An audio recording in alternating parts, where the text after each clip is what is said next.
What type of shrub is this? And this is from Kern in Atoka, right? So this is what I did. I know my good friend, Miss Joellen, lives out that way.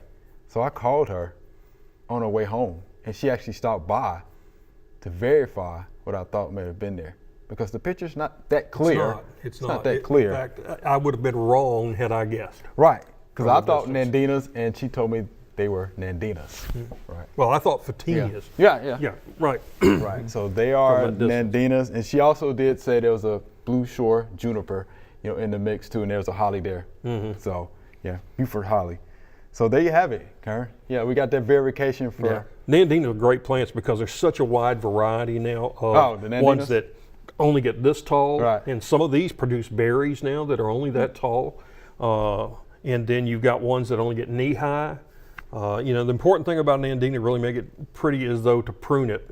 Can you talk a little bit about that though, because we get that question. How do you prune them? They grow like canes, straight up like this.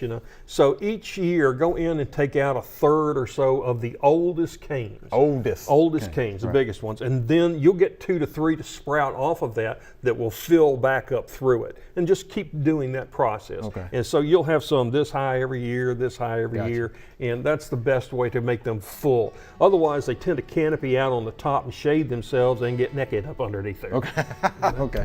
Okay. Yeah, those are some pretty tall. Those are. Those are. Yeah, those are, and they're nice and thick. Yeah.